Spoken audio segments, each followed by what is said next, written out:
வணக்கம் மக்களே, நல்லா இருக்கீங்களா? நான் நல்லா இருக்கிறேன். பூனைக்குட்டி நல்லா இருக்குது. என்கிட்ட அப்பப்போ நல்லா இருக்குன்னு சொன்னேன்னு வச்சுக்கோங்க, மறுநாளே படுக்க போட்டுரும். நேற்று இன்றைக்கி வேலைக்கார பொம்பளை வரல. நானே மெதுவாக கொஞ்சம் கொஞ்சம் செஞ்சுட்டேன். நல்லா இருந்தால் விட மாட்டேன், நானே செஞ்சுருவேன். ஓரளவுக்கு எல்லாம் பெட்ஷீட் எல்லாம் துவைச்சி எல்லாமே துவைச்சி போட்டு நீட்டாக மடித்து வச்சு கட்டிலெல்லாம் நீட்டாக வச்சாச்சு. இப்போ பெட்ஷீட் மட்டும் விரிக்கணும் கட்டிலுக்கு. ஒவ்வொரு வாழ்க்கையிலையும் எனக்கு அனுதினமும் எனக்கு வர்ற ஒரு வேதனை சோதனை நான் சொல்கிறேன். எல்லாத்துக்கும் இருக்காமல் இருக்காது. அங்கே எல்லாத்துக்கும் அவங்களுக்கு பார்த்தா நம்மளை விட அதிகமாக இருக்கும் ஒரு கஷ்டங்கள் எல்லாமே. அந்த மாதிரி கஷ்டம்னு வருது. அது நம்மளை இப்போ 60 வருஷம் ஆகிப்போச்சு. இனிமேலும் கூட கஷ்டத்தையே கொடுத்துட்ருக்காரு கடவுள். என்னால் அதை நிவர்த்தி பண்ண முடியல. ஃபஸ்ட்டு இந்த கண்டகச்சனி அஷ்டம சனி ரெண்டும் நடக்குது. எனக்கு 2 வரிசையாக வந்துருச்சு.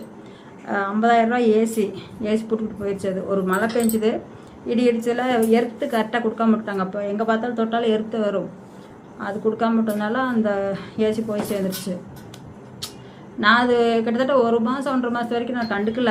அது எப்படி இருந்தாலும் ஓப்பன் ஆயிரும், வந்து பண்ணிடுவான்னு தான் பார்த்தேன்.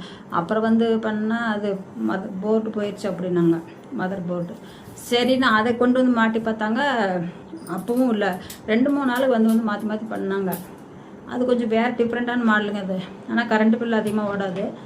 பின்னாடி போர்டும் போயிடுச்சுனாங்க, அந்த பாக்ஸில் இருக்கும்ல அந்த போர்டும் போயிடுச்சுனாங்க. சரி, அது போயிடுச்சா, சரி போட்டு எப்படியோ வாங்கிட்டு மறுபடியும் திரும்ப வந்து அது போனதுக்கப்புறம் இந்த சாமி போட்டோ டமார் கீழே பூனைக்குட்டியை தள்ளி விட்டு விழுந்து அந்த போட்டோ விழுந்து, அதுக்கப்புறம் பைப்பு ஒரே நாளில் பாத்ரூம் பைப்பு, சமையல் ரூம் போட்டிருக்கிற பைப்பு 2 ஒரே நாளில் போயிடுச்சு. அதுக்கு ஒரு 700-800 செலவாச்சு.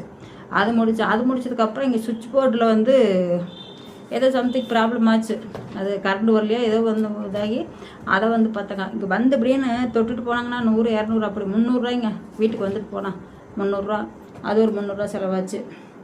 அதுக்கப்புறம் பார்த்தா அங்கே நான் கண்ணாடி பாட்டிலெல்லாம் வச்சது பகிர்ந்து அதெல்லாம் பூனைக்குட்டி தட்டி விட்டு நொறுக்கி எடுத்துருச்சு. அட்டை பாக்ஸ் எல்லாம் இருந்து அதெல்லாம் நொறுக்கி எடுத்து கீழே கொண்டு போட்டாச்சு. இதனாலேயே ரொம்ப அழுகிறதுனா அழுகே வந்துடும். அவ்வளோ வேதனைப்பட்டுட்டேன். எனக்கு இத்தனை வயசாகியுமே இன்னுமா இந்த கொடுமையெல்லாம் கொடுக்குற அப்படின்னு மனசுக்குள்ளே வேதனையாக போகுது.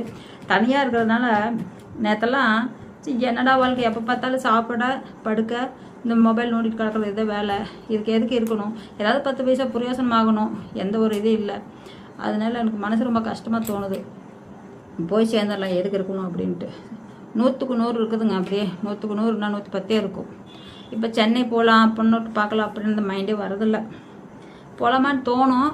ஆனால் தோணுனாலும் எந்த போயிட்டு அங்கே போனோன்னு இங்கே தான் ஞாபகமெல்லாம் இருக்கும்.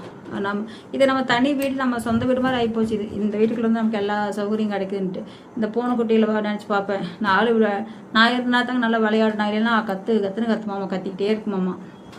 அதாவது ஃபஸ்ட்டு வந்து போனீங்கன்னா ரொம்ப கத்தும் அந்த மாதிரி. அதுக்குன்னு இதுக்குள்ள பார்த்துட்டு ஒழியாந்துருவேன். இப்படியே ஒன்றுன்னா முடியலைங்க. அங்கேயும் ஏன்னா ஆத்தலிங்கால் சேத்தலிங்கால் என்னமோன்னு சொல்லுவாங்க. அங்கே ஒரு கால் இங்கே ஒரு கால். அகலக்கால் வைக்கக்கூடாது, ஆழக்கால் வைக்கலாம், அகலக்கால் வைக்கக்கூடாதும்பாங்க. அந்த மாதிரி எனக்கு ஒரு நிம்மதியான ஒரு இது இல்லை. அம்மா இருக்கும்போது எனக்கு கொஞ்சம் தெரிஞ்சுக்கலுக்கு அவளுக்காக அம்மா பார்த்துக்கிட்டு இருந்தாங்க. எப்பாவது எனக்கு போகணும் அப்படின்னு நினச்சின்னா நான் தோட்டத்துக்கு கிளம்பி போயிடுவேன். வெயிலாக இருந்தாலும் சரி இருந்தாலும் சரி போயிடுவேன். அங்கே போய் பார்த்துட்டு அம்மாவும் கூட இருந்துட்டு அங்கே கொஞ்சம் நல்லாயிருக்கும். அந்த செடி கொய்யாக்காய் மரம்லாம் இருக்கும், நல்லாயிருக்கும். அங்கே போய் இருந்துட்டு வந்துடுவேன். அம்மா போனதுனால எங்கேயுமே போக முடியல. தோட்டம் எனக்கு வருதோ வரலையோ அது பிற்பாடு பிரச்சனை, அது பார்த்துக்கலாம். ஒன்றுக்கு இந்த வார்த்தையினால தாங்க வந்துருச்சு பிரச்சனை. இல்லைன்னா அந்த அளவுக்கு பிரச்சனை வந்திருக்காது, வார்த்தைனாலே வந்துருச்சு. சரி போகட்டும், எப்படியோ நம்ம என்ன பண்ண முடியும்? வார்த்தையாக இன்னொன்று நான் ஏதோ அனுபவிச்சு தான் ஆகணும், ஒன்றும் பண்ண முடியாது. பார்ப்போம். நன்றி, வணக்கம்.